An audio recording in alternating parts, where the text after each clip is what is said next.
다이아드 시리즈로 유명해진 월드스타 브루스 윌리스의 근황을 최근 들었습니다. 치매를 앓고 있다고 합니다. 총으로 쏴도 죽지 않을 것 같은 그런 정말 상남자 스타일이신데 치매 때문에 고통하고 있다니까 굉장히 충격적이었어요. 시력에 손상이 와서 가족들도 잘 알아보지 못하고 언어 능력이 그 대사를 많이 외워야 되는데 다 상실되어서 의사소통도 안 되는 상태라고 합니다. 되게 따뜻한 분이었대요. 이렇게 박봉에 시달리는 그 제작 스태프들을 위해서 촬영지에서 이렇게 일주일에 한 번씩 용돈도 이렇게 나눠주고 뭐 그렇게 했다고 합니다. 그런데 전두엽이 치매로 망가지니까 굉장히 차갑고 무관심한 사람으로 변했다고 합니다. 그래서 가족들조차도 더 이상 함께 할 수가 없어서 지금은 따로 요양을 하고 있는 상황입니다. 아내의 말에 따르면 더 이상 자신이 유명 배우였다는 사실조차도 기억하지 못한다고 합니다. 뉴스 기사에 댓글을 봤습니다. 사람들이 인생이 참 무상한 것 같다, 돈도 다 쓸모없다, 이런 댓글들을 달아놨는데 저도 비슷한 마음을 느꼈습니다. 참 세계적인 스타인데 허망하다, 참 인생이 뭔가, 이런 생각들을 하게 되었습니다. 브루스 윌리스만 그런 일을 겪는 건 아닌 것 같습니다. 모든 사람이 비슷한 일을 겪습니다. 잃고 싶지 않은 것들을 잃어야 됩니다. 시간이 가면서 때로는 건강을 잃고 돈을 잃고 가족을 잃고 또 좋았던 관계들을 잃고 직장을 잃는 일들이 우리에게 일어납니다. 힘들어서 이루어낸 것들이 하루아침에 사라지는 것을 경험하게 될 때도 있습니다. 예수님을 믿어도 비슷합니다. 하나님을 믿고 기도도 하는데 속절없이 내 삶이 무너지는 순간들이 있습니다. 어려움과 상실을 겪고 좌절하다 보면 마음이 우울해지고 그러다 보면 신앙마저도 흔들리는 위기를 맞게 될 수도 있습니다. 오늘 성경에 나오는 선지자의 아내가 딱 그런 상황이었어요. 이 선지자의 아내는 남편을 잃었습니다. 그리고 엄청난 빚으로 인해서 일상을 잃고 이제 그 빚 때문에 남아있는 두 아들마저도 노예로 팔려가 잃게 될 위기 가운데 놓여 있었습니다. 하나님께서는 왜 믿음으로 살려고 했던 이 귀한 선지자의 아내에게 이런 시련을 주시는 것일까요? 이 여인처럼 삶의 무게와 고통으로 몸부림치면서 우리에게 찾아오셔서 넘치도록 채우시는 하나님의 은혜를 갈망하는 모든 성도님들께 오늘 말씀을 통해 하나님의 능력이 임하시기를 축원합니다. 먼저 오늘 본문에 등장하는 여인이 살고 있는 세상이 어떤 곳이었나, 시대를 좀 알아야 됩니다. 첫 번째로 그 세상은요, 믿음으로는 살기 어려운 세상이었습니다. 믿음으로 살기 어려운 세상. 4장 1절 말씀 같이 읽어보겠습니다. 시작. 선지자의 제자들의 아내 중에 한 여인이 엘리사에게 부르짖어 이르되 당신의 종 나의 남편이 이미 죽었는데 당신의 종이 여호와를 경외한 줄은 당신이 아시는 바니이다. 이제 빚준 사람이 와서 나의 두 아이를 데려가 그의 종을 삼고자 하나이다 하니. 여기 보면 정황을 알 수 있는 단어들이 나옵니다. 선지자의 제자였고 당신 엘리사죠. 엘리사의 종이었고 여호와를 경외했던 남편이 있었는데 그 남편이 죽었다, 이런 이야기를 합니다. 이 가정이 왜 이렇게 어려움을 겪었을까? 그 시대가 어둡고 악한 시대였어요. 엘리야 시대 때 아시던 것처럼 아합과 이세벨이 정권을 잡고 있었고 바알 종교를 국가의 종교로 밀어붙이고 있었습니다. 그래서 하나님을 섬긴다는 것은 왕권을 거스르고 국가 체제에 반항하는 위험천만한 일이었죠. 그러다 보니 아합 시대의 선지자들은 숨어서 살아야 됐었어요. 그리고 엘리야는 공공의 적이 돼서 공개 수배를 당하기도 했었습니다. 하지만 엘리야나 엘리사 모두 그런 시대를 그냥 내버려 두지 않고 자신을 중심으로 선지자들을 모으고 함께 그런 시대와 맞서고 시대를 거슬렀죠. 여기에 나오는 엘리사의 종이라는 뜻은 그래서 단순히 신학생이다 정도가 아닙니다. 이것은 그 시대를 온몸을 바쳐서 저항하고 싸웠던 믿음의 용사라는 뜻입니다. 오늘날로 치면 공산권 이슬람 국가에서 선교를 목숨을 걸고 하는 것과 같은 그런 상황인 것이죠. 그런데 그렇게 믿음으로 살던 남편이 죽었다는 겁니다. 이미 죽었다. 그 남편을 잃어버렸습니다. 허무하게 이 세상을 떠나버렸습니다. 남편이 떠난 것은 경제적인 타격으로 이어졌던 것 같아요. 빚을 지게 됐고 그 빚으로 인해서 하필이면 상대방이 굉장히 악질이었던 것 같아요. 이렇게까지 안 하거든요. 물론 그 고대 근동에 이런 일이 있었지만 이렇게까지는 하지 않습니다. 2명 남아있는 아들을 다 뺏어갈 정도로 악질 사채업자 같은 사람에게 걸려서 이제는 남아있던 아들마다 빼앗기게 된 것이죠. 아들은 장성하면 경제력을 가질 수 있기 때문에 가정을 일으킬 수 있었는데 이 모든 미래를 상실하는 그런 위험 가운데 온 것입니다. 가세가 급속도로 기울고 있었어요. 이런 상황 속에서 우리가 보는 것이 바로 우리의 자하상입니다. 이 여인은요, 우리의 모습을 투영하는 것처럼 느껴집니다. 나름대로 예수님을 잘 믿어왔고 섬겨왔고 믿음도 지켜왔는데 잃지 말아야 될 것들을 잃어버릴 수밖에 없는 이 세상, 그리고 나의 미래조차도 어떻게 될지 몰라서 두려워야 하는 세상 속에 있는 우리를 닮아 있습니다. 그러다 보면 하나님은 정말 살아계신가 하는 생각이 들게 되죠. 그럴 때 포기해서는 안 됩니다. 이 여인이 그 절망적인 상황 속에서 벼랑 끝에서 어떻게 했는가 우리가 집중해서 좀 봐야 되는데요. 여인은 기도를 시작했어요. 엘리사에게 와서 자신의 상황을 하나하나 아뢰며 부르짖었습니다. 이것이 왜 기도입니까? 당시에 엘리사는요, 하나님의 대리인이에요. 엘리사가 하는 말이 곧 하나님의 말씀이었습니다.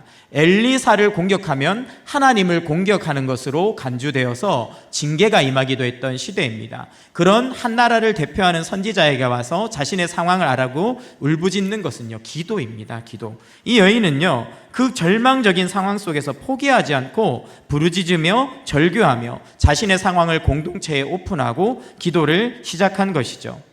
기억해야 됩니다. 끝난 것 같지만 끝난 것이 아닙니다. 밑바닥 같지만 거기서 우리는 망하지 않습니다. 소망이 없는 것 같아도 아무리 가망이 없어도 기회는 남아 있습니다. 우리가 기도할 수 있는 한 하나님의 역사는 시작될 것이고 우리의 절규는 찬송으로 바뀌게 될 것입니다. 이 여인은 하나님 앞에 절박한 기도를 시작했어요. 그러자 엘리사가 그 기도를 듣고 입을 열기 시작합니다. 엘리사에게 외치는 것이 기도라면 엘리사가 말하는 것은 하나님의 응답이라고 볼 수 있습니다. 하나님께서 어떻게 이 절박한 기도의 응답을 주셨는지, 그리고 또 이 응답을 통해서 얼마나 위대한 기적을 행하셨는가가 두 번째 이야기입니다. 4장 2절 말씀 같이 읽어보겠습니다. 시작. 엘리사가 그에게 이르되 내가 너를 위하여 어떻게 하랴? 내 집에 무엇이 있는지 내게 말하라. 그가 이르되 계집종의 집에 기름 한 그릇 외에는 아무것도 없나이다 하니. 여기에 보면 엘리사가 그 모든 기도를 듣고 내 집에 무엇이 있느냐 이렇게 묻는 장면이 나옵니다. 굉장히 중요한 말입니다. 왜냐하면 응답을 원하냐, 기적을 원하냐, 역전을 원하는가, 그러면 가장 가까운 곳부터 돌아봐야 된다, 이렇게 이야기를 하는 것이죠.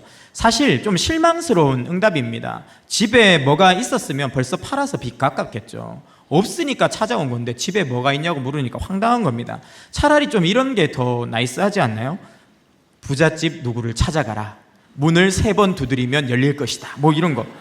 아니면 뒷산 바위 밑을 파봐라, 금괴가 있을 것이다. 아니면 걱정 말라 내 딸이여, 사채업자를 내가 데려가리니, 뭐 이런 거 있잖아요. 이런 게 좀 확실한데 하나님이 그게 아니라 집에 뭐가 있냐고 물으시는 겁니다.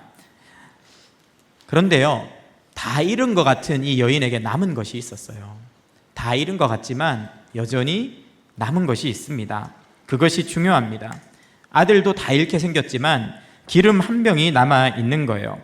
내가 잃어버린 것에 집중하면 좌절하고 낙심합니다. 우울해져요.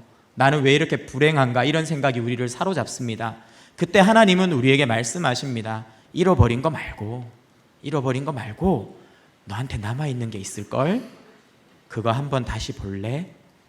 너한테 정말 중요한 게 남아있어. 그게 아무것도 아닌 것 같을 수 있어. 너가 잃어버린 것에 비하면 쓸모없는 것처럼 보일 수 있어. 그런데 나의 역사는 거기서부터 시작돼. 너에게 뭐가 남아있니? 하나님 물어보시는 것이죠. 이 여인은요, 자신에게 남겨져 있는 나머지 한 병의 기름을 발견했습니다. 그리고 그 여인은요, 이 한 병의 기름을 통해서 삶을 회복하기 시작합니다. 하나님은 이 작은 기름 한 병을 발견한 여인에게 어떻게 역사하십니까? 3절과 4절 말씀 같이 읽어보겠습니다. 시작. 이르되 너는 밖에 나가서 모든 이웃에게 그릇을 빌리라. 빈 그릇을 빌리되 이르되 조금 빌리지 말고 너는 내 두 아들과 함께 들어가서 문을 닫고 그 모든 그릇에 기름을 부어서 차는 대로 옮겨 놓으라 하니라. 네, 뭐라고 하십니까? 하나님께서 이제 기름이 있으니까 기름을 담을 그릇만 있으면 되니까 그릇을 싹 다 빌려와서 문을 걸어 잠그고 아들과 함께 기름을 꼴꼴꼴꼴 부으라는 겁니다. 말이 안 되죠. 이 한 병밖에 없는데 이걸 무슨 그릇에다 나눠 붓습니까? 심지어 여기에서 그릇을 빌리라라고 할 때 그릇은요, 원어로 보면 항아리입니다. 영어 성경도 보면 항아리, 제가 영어가 너무 자신을 잘이라고 되어 있습니다. 네, 그렇게 되어 있어요. 옛날에 고대 근동의 유물들을 발굴해 보면 이런 기름을 담는, 곡식을 담는 항아리들이 많이 나오거든요. 그걸 빌리라는 거예요. 그릇 아무리 많이 빌려서 붓는다고 그걸로 빚을 어떻게 갚아요? 그러니까 집집마다 그 항아리를 빌려와서 부어보라는 거죠. 그런데 이 여인이요, 이 말도 안 되는 하나님의 말씀을 듣습니다. 그리고 진짜 기름을 빌려와서 하나님의 뜻대로 순종하기 시작합니다. 5절 말씀 같이 읽어보겠습니다. 시작. 여인이 물러가서 그의 두 아들과 함께 문을 닫은 후에 그들은 그릇을 그에게로 가져오고 그는 부었더니. 하나님이 주신 말씀에 순종한 거예요. 말씀을 믿은 것입니다. 계산하거나 인간적인 판단으로 주저앉지 않고 행동했어요. 왜입니까? 하나님의 말씀을 믿었기 때문입니다. 그런데 반대로 더 정확하게 이 본문을 보자면 여인이 하나님의 말씀에 사로잡혔기 때문입니다.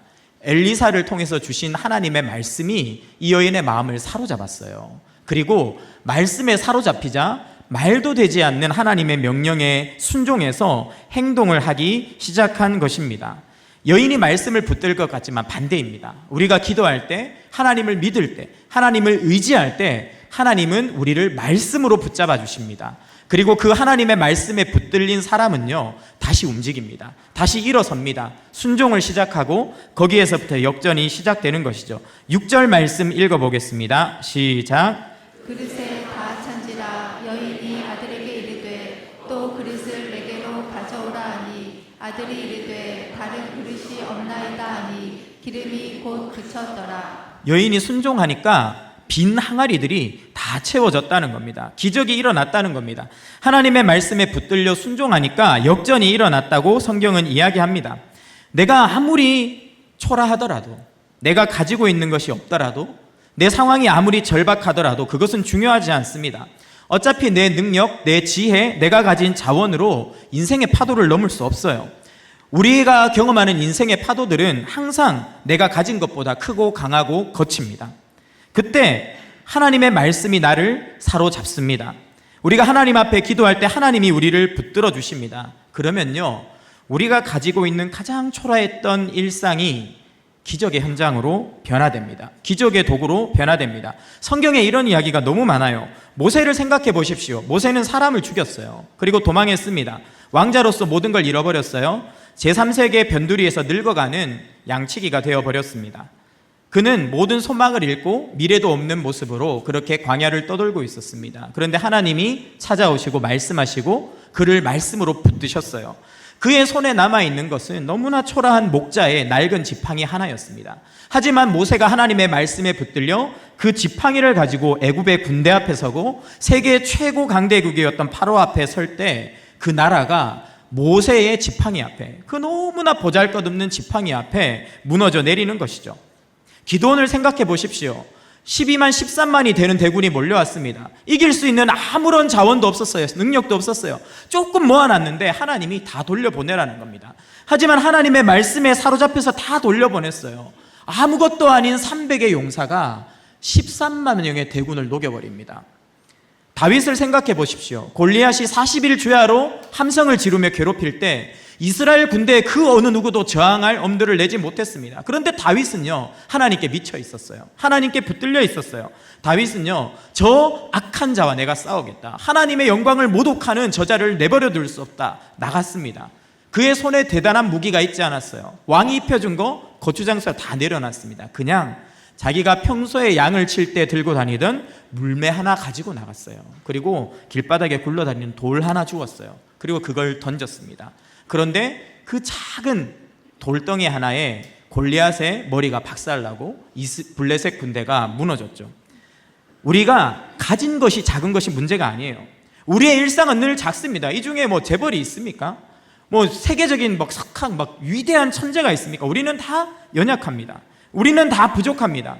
우리가 이 험악한 세상 속에서 역전을 일구는 방법은 내가 많이 가지는 것이 아닙니다.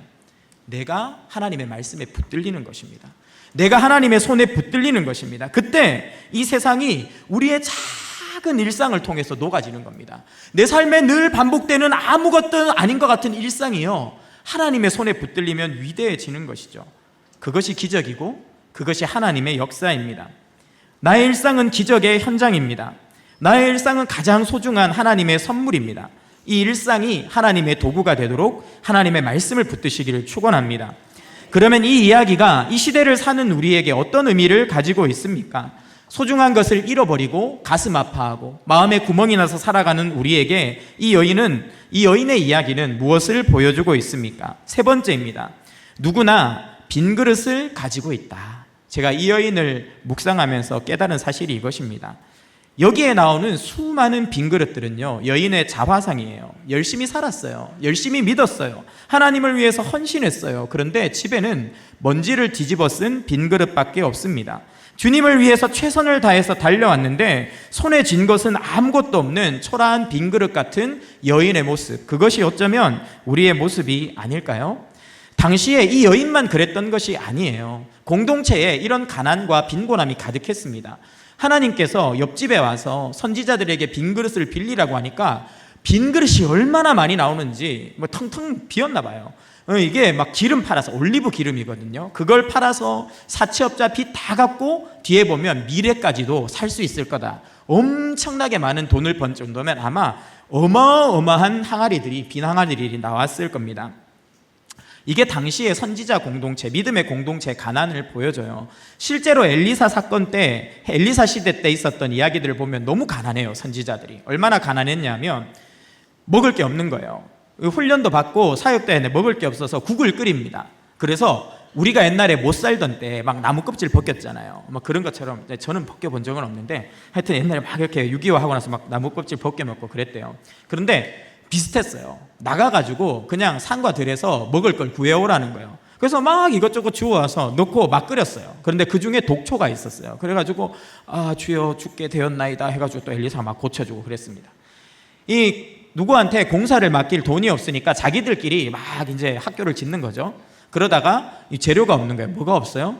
도끼가 없어요. 공사를 해야 되는데 이 도끼 하나 없어가지고 빌려왔다가 그것도 막 이 목사님들이 뭐 도끼질을 뭐 하겠습니까? 이렇게 하다가 또 놓쳐가지고 물 빠져서 주여 저것은 빌려온 것이나, 뭐 있는 게 없어요. 먹을 것도 없고 도구도 없고 그 정도로 가난했습니다. 그런데 하나님께서요, 이 여인의 극도의 절망적인 상황을 통해서 공동체의 가득한 빈 그릇들을 채우시는 것이죠. 여인의 상처만 만드신 것이 아니라 그 시대를 가난하고 힘겹게 살아내고 있던 하나님의 백성들을 만드신 겁니다.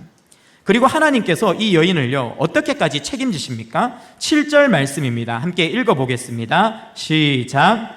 그 여인이 하나님의 사람에게 나아가서 말하니 그가 이르되 너는 가서 기름을 팔아 빚을 갚고 남은 것으로 너와 내 두 아들이 생활하라 하였더라. 네, 어떻게 하셨습니까? 이 여인과 공동체에 비어있는 그릇을 다 채우신 다음에 그것을 팔아서 너의 현재의 문제를 해결하고 앞으로 이런 문제가 반복되지 않도록 미래의 생활도 내가 열어줄게, 두 아들의 생활비도 마련해 줄게, 앞으로 미래의 문제까지 해결해 주신 것이죠. 이 여인의 이야기는요, 수천 년 전의 이야기만은 아닙니다. 오늘날 우리는 많은 빈 그릇을 만들며 살아가고 있습니다. 열심히 살았는데 내 인생에 왜 이렇게 빈 그릇이 많은지, 정말 열심히 다녔던 직장을 잃고 내가 그 시간을 돌아보면 내가 도대체 뭘 하고 살았나, 큰 빈 그릇이 남아 있습니다. 자녀를 열심히 양육했어요. 힘을 다해서 자녀를 위해 인생을 투자했습니다. 그런데 자녀들이 가정을 이루고 외국에서 이민을 가고 떠나고 나니 그 빈자리가 너무 커다랗게 남아 있는 것이죠. 소중한 사람들이 하나둘 곁을 떠나고 좋았던 관계들이 무너져 갈 때마다 우리는 그런 빈 그릇들을 끌어안고 눈물을 흘릴 때가 많이 있는 것 같습니다. 하지만 기억해야 됩니다. 우리가 주를 위해 살면서, 믿음으로 살면서 만들어야 됐던 그 수많은 빈 그릇들은요, 축복을 담는 저장고입니다. 그 수많은 빈 그릇들이 모여서 오히려 하늘로부터 오는 능력을 다운로드 받고 하나님이 주시는 축복을 다운로드를 받는, 그래서 그 공동체에 하나님의 축복이 얼마나 큰 것인지를 보여주는 통로가 되었던 것처럼 우리 인생의 빈 그릇과 같은 시간들이 결코 헛되지 않고 더 아름답고 더 복되고 더 풍성한 하나님의 축복을 받는 그릇이 된다라고 오늘 성경은 이야기하고 있는 것이죠. 그런데 문제가 있습니다. 우리가 이것을 알지만, 이것을 믿지만, 이것을 경험하고 이대로 살아내기는 쉽지 않다는 것입니다. 우리는 죄인이고 믿음이 약하기 때문에 이런 하나님의 축복을 경험하기 전 끊임없이 흔들리고 무너질 수밖에 없어요. 그래서 주님이 우리를 위해서 오신 것입니다. 그분은 하나님의 영광과 능력과 찬란한 지혜로 충만하신 분이셨습니다. 그런데 웬일인지 그분이 자신의 모든 그릇을 비우셨어요. 모든 것을 내려놓고 이 땅으로 찾아오셨습니다. 이 땅에서도 그분은 한 번도 죄를 지은 적이 없고, 한 번도 누구를 해친 적이 없고, 한 번도 하나님의 뜻대로 순종하지 않은 적이 없는 완전한 메시아셨습니다. 그런데 그분이요, 가장 악한 죄인과 같은 모습으로 십자가에 못 박히셨어요. 그분 몸속에 가득한 물과 피는 땅으로 다 쏟아져 내렸고, 그분의 영원한 생명으로 가득한 육신 속에서 생명이 쏟아져 나와 마치 빈 그릇처럼 그분은 돌아가셨습니다. 그리고 쓸모없는 그릇이, 담을 것을 없는 그릇이 창고 한 구석에 처박히는 것처럼 무덤에 그분의 고귀한 육신이 처박혔습니다. 그런데 그 거대한 예수 그리스도라는 육신의 빈 그릇 안에 하나님이 찾아오십니다. 부활의 권능이 임하십니다. 하나님의 권능이 예수 그리스도를 채웁니다. 그러자 어떤 일이 일어났습니까? 그 영광스러운 부활의 능력이 무덤을 날려버립니다. 옥문이 열리는 것입니다. 닫혀있던 문이 열리는 겁니다. 그리고 그 예수 그리스도가 걸어나와 자신의 부활을 세상에 알렸습니다.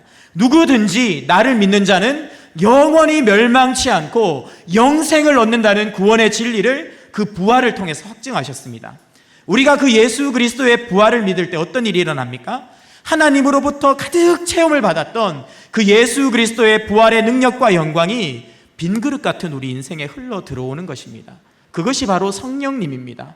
우리가 예수님을 믿을 때 도저히 우리의 인생으로는 받을 수 없었던 그 성령님이 우리의 육신 가운데 직접 찾아오시고 우리의 빈 그릇 같은 인생 가운데 거하여 주십니다.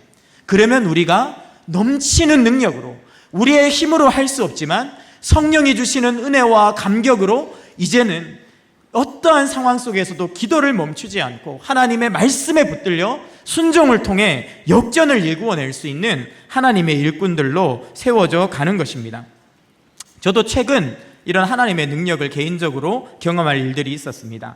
저는 이번에 두 번째 안식월을 교회에서 받아서 6주라는 긴 기간 동안 가족과 함께 여행을 할 수 있게 되었습니다. 우리 교회는 전임 사역 7년 차에 4주간의 안식일을, 그 다음에 14년 차에 6주간의 안식일을 주는데요.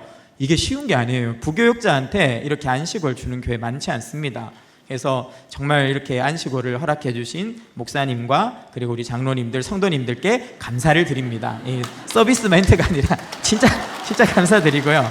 그런데 목사님 6주나 놀고 오시니까 좋았겠어요, 이렇게 생각하시겠지만 사실 마음이 많이 무거웠어요. 왜냐하면 이제 외국에서 6주를 보내려면 그만큼 준비를 해야 되는데 준비할 시간이 없는 게 너무 바빠요. 그래서 어디로 가야 될지도 정하지도 못하고 막 그러면서 시간이 속절없이 흘러가다가 아내랑 이제 도저히 안 되겠다, 이러다 못 나가겠다 해서 그냥 그 비행기 표 끊는 사이트에 들어갔는데 호주 비행기표가 딱 떠 있었습니다. 근데 편도 25만 원으로 떠 있는 거예요. 그래서 너무 싸잖아요. 10시간 넘게 타는데. 그래서 이거다 하고 딱 끊었어요.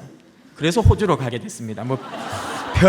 별 고민이 없었고 너무 싼 표가 보여서 그냥 끊었어요.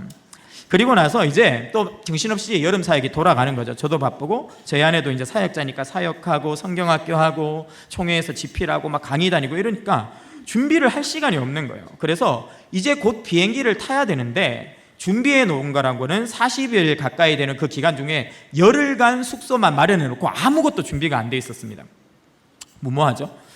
그래가지고 불안해하고 걱정하고 있었어요. 그런데 그게 끝이 아니었어요. 가정적으로도 좀 어려웠어요. 제 개인적으로도 진로에 대한 불안이 좀 있었습니다. 하나님, 제가 점점 나이가 많아지는데 앞으로는 어떻게 제 발걸음을 인도하실 겁니까? 이런 부분에 대한 불안감이 있었습니다. 특히 이제 동기 목사님들이나 심지어 후배 목사님들도 담임 목회를 많이 하시다 보니까 그런 걸 이렇게 보고 있으면 난 뭐 했지? 막 이런 생각이 갑자기 드는 거죠. 그런데 저한테 조언을 해주신다고 어떤 목사님이 전화를 하셔서 심지어 이렇게까지 이야기하는 거예요. 목사님, 그런 식으로 정신없이 사역만 하면 담임 목회 못해요. 정신 차리세요. 지혜롭게 미래도 준비하고 스펙도 쌓고 경력도 쌓아야 갈 수 있지, 그렇게 사역만 하면 못 갑니다. 목사님 정신 차리세요 이러는 거예요. 그래서 이렇게 마음이 좀 어려웠어요. 나는 정말 빈 그릇 같구나. 나는 열심히 산다고 살았는데 남는 게 없네. 막 이런 생각이 갑자기 쑥 들어왔어요. 아내도 힘든 시간을 보내고 있습니다. 밤에 잠을 못 잔 지가 좀 오래됐어요. 밤에 화장실을 10번씩 가요. 그러니까 8시간 자는데 10번 화장실 가면 40분? 요 정도마다 깨어서 계속 왔다 갔다. 병원에 검사를 해보니까 심장에 혹이 발견되어서 수술 날짜를 잡아놓고 갔거든요. 몇 달 전에. 근데 그게 이제 안식을 갔다 오고 다음 주에 잡혔어요. 그러니까 불안한 거예요. 수술을 앞두고 있는데. 게다가 이제 의사 선생님, 원래 이제 의사쌤들은 좀 최악의 상황 이야기하시잖아요. 모양이 조금 있어서 조직 검사를 해야 할 수 있습니다. 뭐 이런 이야기를 하니까 막 걱정이 되는 거죠. 하나님, 이게 마지막 여행인가요? 막 이런 마음이, 아내한테 말 안 했지만 막 불안한 거예요. 안 되는데 막 이런 마음이 막 드는 거죠. 첫째 아들은 올해 결국 학교를 그만뒀습니다. 자퇴를 했습니다. 작년에 건강 때문에 학교를 거의 못 다녔는데 결국 적응 못하고 자퇴를 하고 홈스쿨링을 시작했어요. 근데 홈스쿨링이 말이 홈스쿨링이지 빙빙 겉돌고 있었습니다. 그리고 교회도 시큰둥하고, 그래서 막 뭐라 그러면 자기는 좋지 않은 유전자를 받았다, 이제 우리한테 뭐라 그러고, 하나님이 나한테 어떻게 이러실 수 있냐 막 이러면서 막 하나님 원망하고 이런 상황이었습니다. 둘째 아들은 기독 대안학교에 입학을 시켜놨는데 거기서 적응을 잘 못했어요. 그리고 맨날 나갈 때마다 세상에서 형이 제일 부러운 거예요. 아빠, 엄마, 나도 이번 학기까지만 학교 다니고 안식을 갔다 오면 학교 그만둔다는 거예요. 왜 그러니까? 홈스쿨링 하고 싶다는 거예요. 나도 형처럼 살고 싶다. 나는 왜 이렇게 매일 가방을 메고 나가는데 형은 편안하게 집에 있냐고. 막 엄마 아빠가 형만 사랑해서 집에서 공부하게 해주고 자기는 막 진짜 막 울면서 막 그러는 거예요. 학교 그만둔다고 아침에 갈 때마다 막 난리가 났습니다. 셋째도 쉽지 않았어요. 이음학교 다니고 있는데 담임 선생님께서 연락 주셨습니다. 세론이가 좀 검사를 받아야 될 것 같아요. 깜짝 놀랐어요. 왜요? 교육청에서 하는 검사 프로그램이 있는데 그 지능검사를 좀 받아보라고 하는 겁니다. 그래서 그냥 받았어요. 그런데 좀 충격적인 결과가 나왔습니다. 세론이는 경계성 지능장애 또는 느린 학습자로 보인다. 그래서 더 정밀한 검사를 받기를 요청한다. 이런 답을 받았습니다. 그래서 세론이를 데리고 이제 풀 배터리 검사라는 게 있더라고요. 이제 그걸 받아놓고 결과를 기다리는 상태에서 여행을 가야 되는 상황이었어요. 그러니까 솔직히 별로 가고 싶은 마음이 없었어요. 그냥 사는 게 힘들더라고요. 난 나름대로 열심히 살았는데, 주님을 위해서 몸부림치면서 달려왔는데 도대체 내가 뭘 잘못한 거지?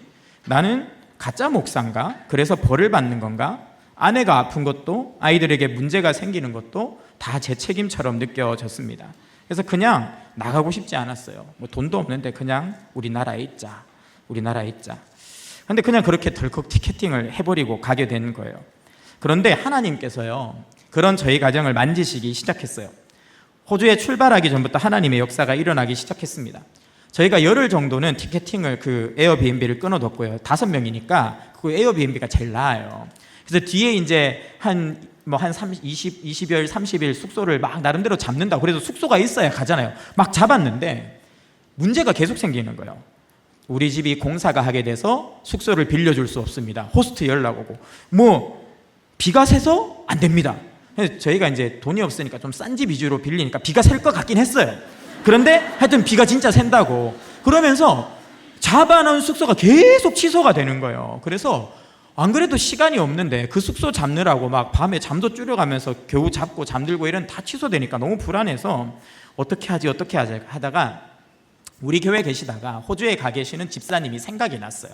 그래서 그분한테 톡을 드렸어요. 집사님, 제가 호주에 가려고 사실 여행 준비를 하고 있었는데 숙소가 계속 취소를 당해서 지금 숙소 잡기가 힘들어요. 여행이 다가오니까 싼 방들이 없어요. 혹시 인종차별 아닌가요? 그래서 저희가 숙소 잡는 거 취소 좀 안 하는 그런 좀 에어비앤비 좀 소개해 달라고 연락을 드렸어요. 그러니까 집사님 보이스톡으로 전화도 주시고 그러면서 아직 숙소도 안 잡았냐 막 이런 것부터 시작해서 막 걱정을 하시더니만 목사님 잠깐만 기다려 보라고 전화를 끊고 다음날 전화를 주셨는데 이제 대책 없이 그렇게 호주 출국을 앞두고 있는 저희 가정을 이야기를 듣던 그 교회 아는 집사님이 자기가 에어비앤비를 운영하는데 자기 숙소가 마침 그 목사님이 우리 브리즈번에 오는 기간 동안 숙소가 비어 있다고 14일인가 16일 중에 8일을 빌려주겠다고 하신 거예요. 그래가지고 목사님 하고 전화 와서 우리 교회 집사님이 무료로 주시기로 했어요. 목사님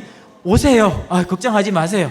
그리고 나머지 남아있는 날짜 어떻게 되겠죠? 좀만 기다려보세요 하고 또 전화를 끊으셨어요. 그리고 다음날 또 전화를 주셨어요.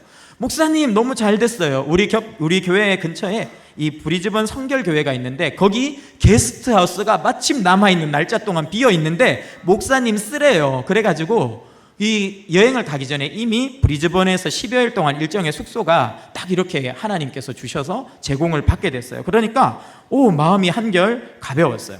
나중에 시드니에 갔다가 브리즈번에 도착하는데 그 호주는 시드니 외에는 렌터카가 없이 못 다닙니다. 제가 몰랐어요.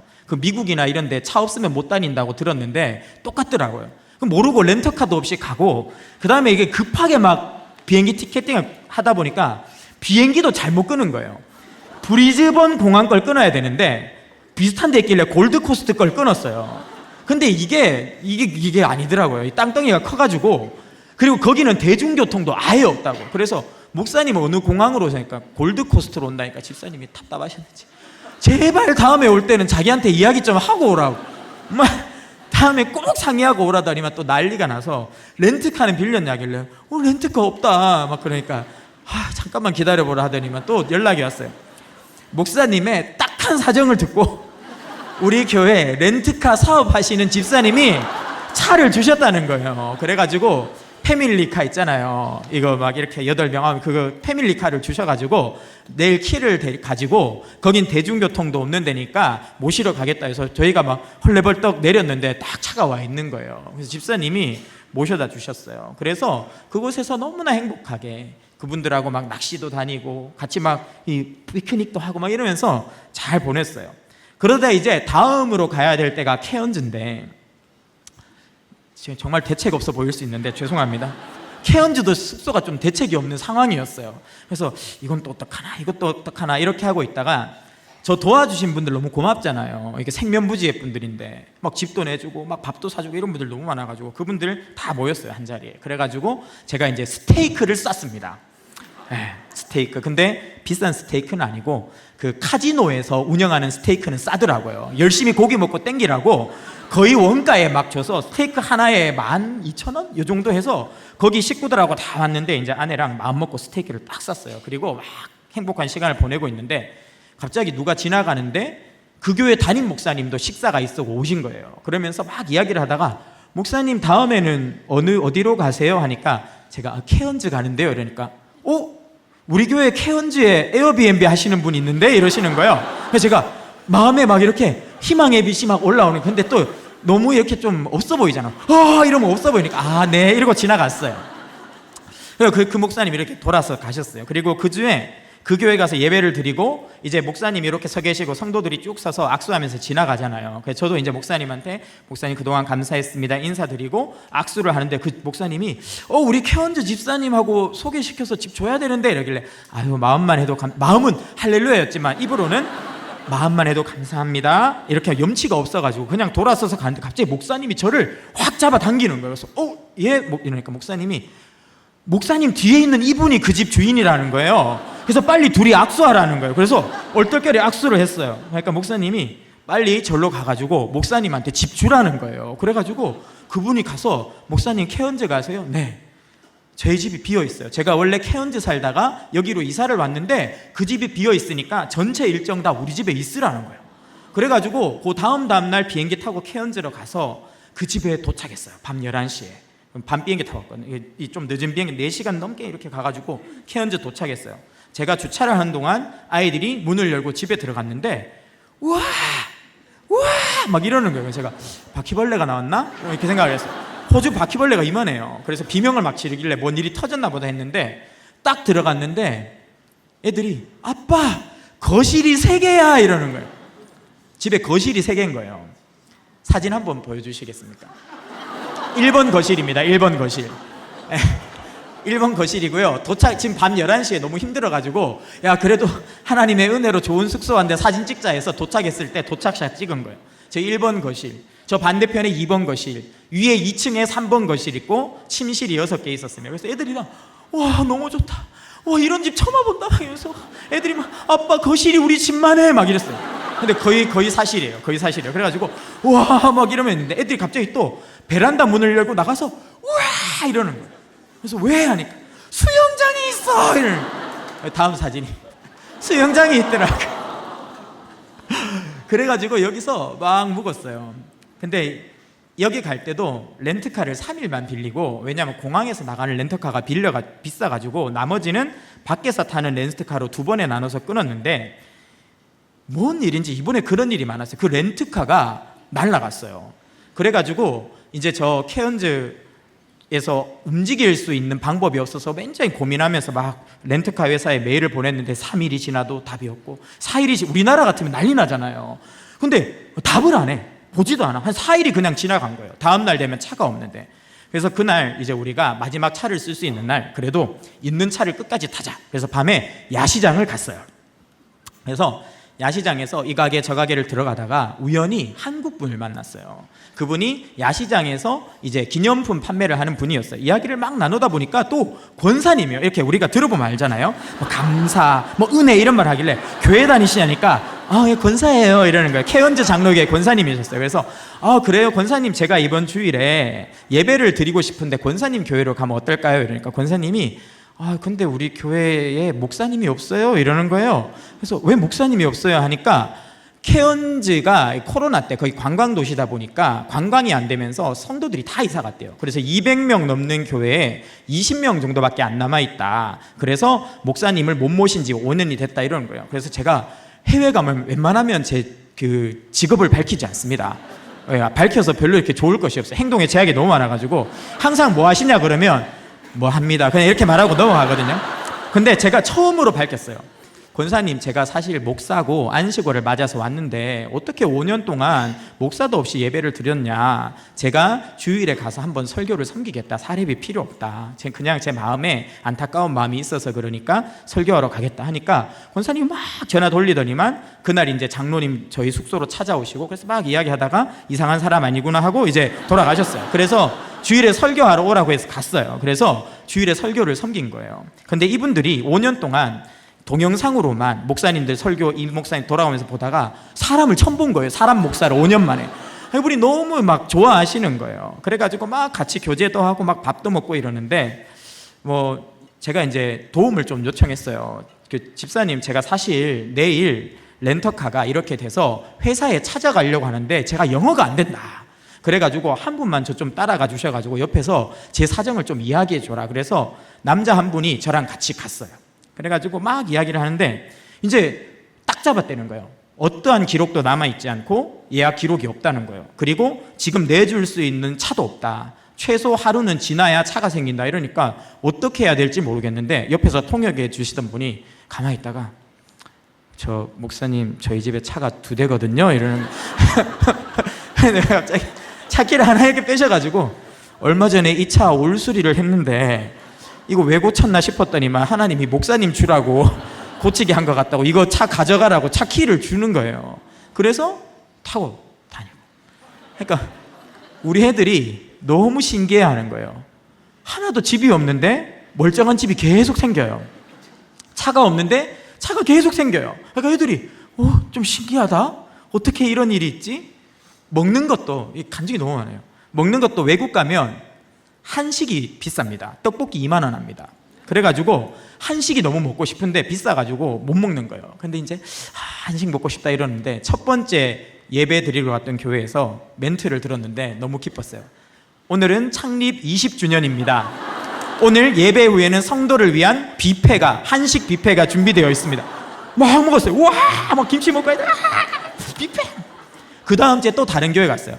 잘 오셨습니다. 이번 주는 창립 22주년입니다. 예배가 끝난 후 한식 뷔페가 준비되어 있어요. 막 먹었어요. 그 다음 주에 또 갔어요. 잘 오셨습니다. 또 다른 교회였어요. 이번 주는 임직 감사 예배입니다. 임직자들이 여러분을 위해 한식 만찬을 준비했대요. 막 또 한식 막 끝도 막 먹고, 와 진짜 신기하다. 가는 데마다 뷔페냐. 근데 그 다음에 또 교회 갈 때 가정 예배를 드리는데 아이들이 이제 한식 뷔페를 3번 먹이니까 꿈이 커져가지고 짜장면이 먹고 싶다는 거예요. 그래서 제가 배가 불렀구만 이렇게 생각했어요. 그런데 다음날 예배 드리고 식당 갔는데 짜장면이 나오는 거예요. 아이들이 진짜 신기하다. 어떻게 이러지? 같이 고래를 보러 갔어요. 호주 바다에는 고래가 있거든요. 그래서 고래 잘 나온다는 데서 한 2시간 앉았어요. 근데 물고기 한 마리 점프를 안 하는 거예요. 그래가지고 낙심해서 돌아왔어요. 저녁에 가정 예배를 드리는데 막내가 대표 기도를 했어요. 하나님, 오늘 우리가 고래바로 갔는데 한 마리도 안 나왔어요. 우리가 내일 바닷가 산책을 할 때 고래 6마리를 보내주셔서 고래를 꼭 볼 수 있도록 도와주세요 하는 거예요. 제가 위기의식을 느꼈어요. 지금 우리 가정 분위기 좋은데 이렇게 막 뭔가 착착 풀리는데 고래 6마리는 너무하다. 이거는 한 마리만 스쳐봐도 감사한 마당에 6마리가 뭔가. 다음날 아침에 바닷가 가서 걷는데요. 영상 한번 보겠습니다.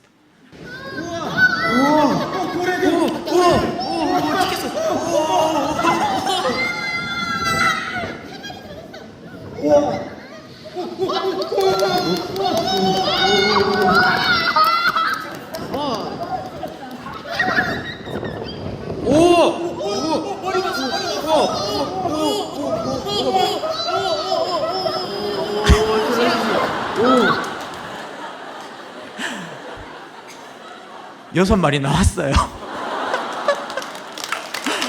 정말 진짜 그것도 멀리서 본 게 아니라 바로 앞에서 고래 눈알이랑 눈이 마주쳤어요. 이만한 눈이 우리를 쓱 보고 들어가는 거예요. 그래서 대화가 없었어요. 그냥 우와. 근데 계속 꼬리에 꼬리를 물고 고래떼가 우리 앞으로 지나가는 거예요. 사람들이 막 우리 소리 듣고 몰려들어서 같이 구경하고. 더 많아요. 근데 시간이 없어가지고 간증을 다 할 수 없어요. 산에서 밤에 길을 잃어버렸어요. 이 호주는 산에서 폰이 안 터져요. 그래서 제가 잘못 끌고 들어갔다가 가족이 다 길을 잃고 해지고 아무것도 안 보이는 거예요. 그래서 어떻게 나가나 하면서 이제 애들 막 입이 이만큼 튀어나와가지고 다리 아프고 막 이제 우리는 큰일 났다고 막 산에서 막 그러는데 어떻게 해야 될지 모르겠는데 갑자기 바짝바짝 하더니만 반딧불 수백 마리가 확 날아오르는 거예요. 그래서 그때부터 산을 벗어나는 내내 수백 마리의 반딧불이 우리 주변을 막 날아다니는데 애들이 동화 속에 들어온 것 같아요, 아빠. 우리가 별속을 걷고 있는 것 같아요. 그래서 막 기뻐하면서 하나님이 반딧불 보내주셨다고 막 하면서 돌아왔어요. 더 이야기하면 배 아프실 것 같아요, 지금. 근데 그렇게 생각했어요. 하나님, 왜 우리 가정에 이런 은혜를 주십니까? 왜 이런 놀라운 체험을 주십니까? 근데 그런 마음이 들었습니다. 하나님께서 우리 성도들에게 동일한 일을 행하실 거다. 여러 가지 인생의 문제와 빈 그릇들 때문에 아파하고 힘들어하는 우리 성도들의 가정을 내가 너희 가정을 채운 것처럼 채울 것이다. 주님이 그거 말씀해 주시려고 저희 가정을 돌보아 주신 것 같습니다. 우리 제자반, 저는 지금 60+ 제자반을 하는데 장로님 2분께서 이음학교 공사 현장을 섬기고 계세요. 제가 그분들 공사 현장에 가서 뵀는데 서 있기만 해도 땀이 줄줄줄 나는 거예요. 장로님 너무 힘드시죠? 여쭤보니까 나중에 장로님이 이렇게 말씀하세요. 더운 거 아무것도 아니라고, 몸 힘든 거 아무것도 아니라고. 정말 힘든 거는 사람들이 내가 교회 일 해서 돈 버는 걸로 생각하는 거, 그렇게 오해할 때 사실 마음이 제일 힘들다. 사실은 내 인건비도 안 나온다. 이 장로님들께서요, 이런 교회 공사 있을 때마다 사실은 거의 무료로 다 섬겨주셨어요. 오히려 본인의 걸 쓰면서 섬겨주셨는데 사람들은 오해하는 거예요. 저 장로님 교회에서 돈 벌어 간다. 빈 그릇이죠. 주를 위해서 헌신했는데 오해만 받고 욕만 먹는 거, 이거 빈 그릇입니다. 우리 순장님들은 어떠세요? 주님을 위해서 열심히 헌신하고 계시지 않습니까? 자신의 삶을 드리고 재정을 들여서 우리 순원들을 섬기죠. 그런데 때로는 순원들 중에 불평하고 불만하고 내 마음에 못을 받고 관계가 틀어지는 상황들이 생깁니다. 빈 그릇이죠. 우리 성도님들 어떠십니까?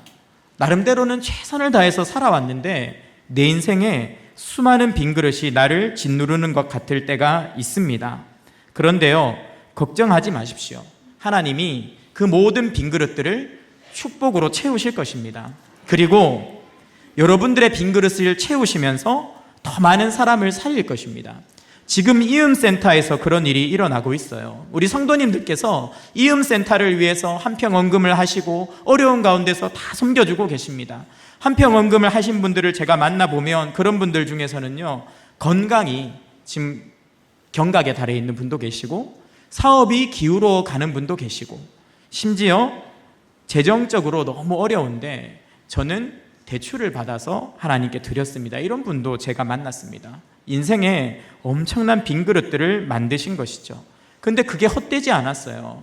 하나님이 여러분들의 빈 그릇을 채우실 뿐만 아니라 여러분들의 헌신과 여러분들의 눈물을 사용해서 이 나라와 이 민족을 살릴 겁니다. 지금 이음센터 공사 현장 잠깐 보시면요, 우리가 하나님께 드린 비전 헌금과 한평 헌금이 잘 사용돼서 이번에 중학교 공간이 열리게 됐습니다.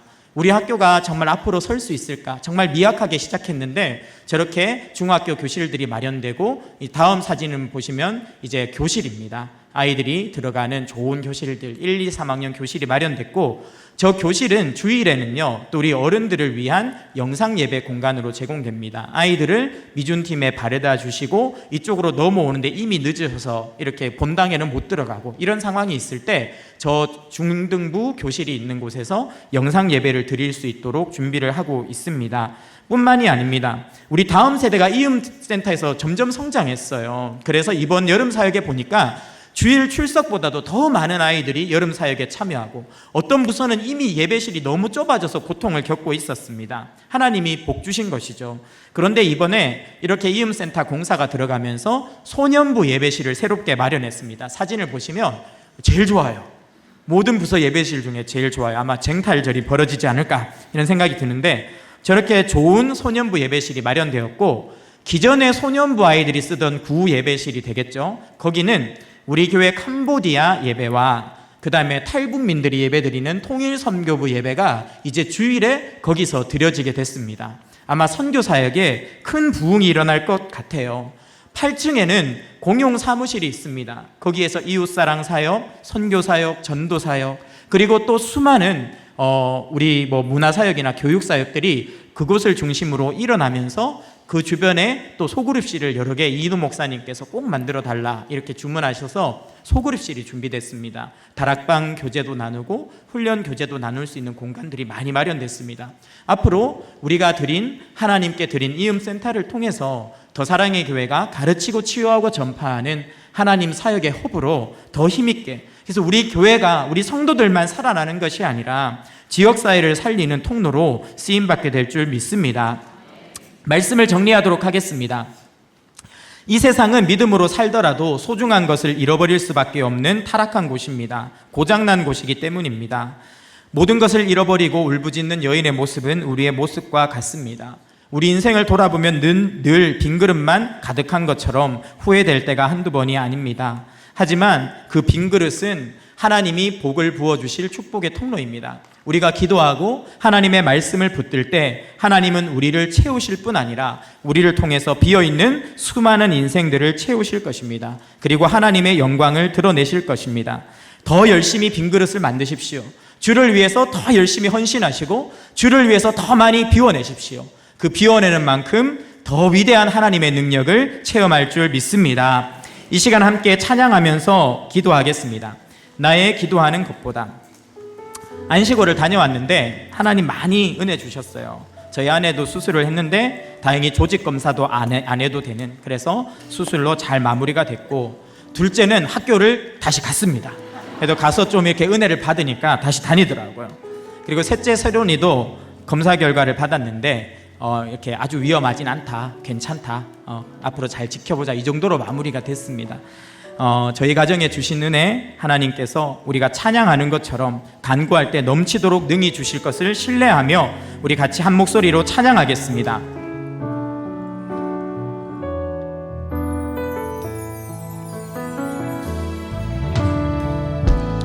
나의 기도하는 것보다 더욱 응답하시라나니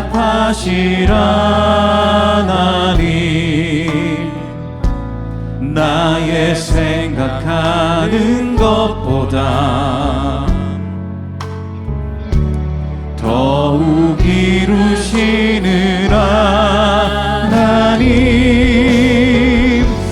우리 가운데 역사하신 능력대로 우리들의 간구함을 넘치도록 능히 하실 주님께 모든 영광과 존귀 찬양과 경배를 돌릴지어다.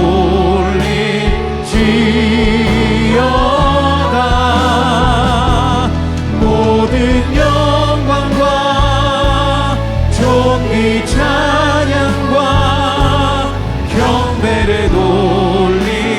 모든 영광과 존귀 찬양과 모든 영광과 존귀 찬양과 경배를 돌릴지어다.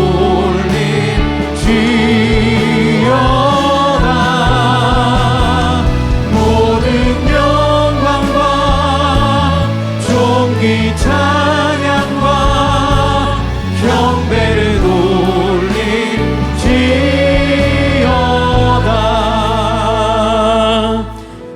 함께 기도 제목 올려드리겠습니다. 불의한 세상 속에서 믿음으로 살다가 손해보고 상처받을 때 포기하지 않고 주님 앞에 나아가 부르짖게 하소서. 아멘. 주여, 연약한 우리를 말씀으로 붙들어 주소서. 주님의 말씀에 사로잡혀 나의 작은 일상에서 큰 능력이 나타나게 하소서. 아멘. 주님을 위해 믿음으로 헌신하며 생긴 모든 빈 그릇을 넘치도록 채우소서. 나를 채우시고 우리 공동체의 지체들을 채우소서. 아멘.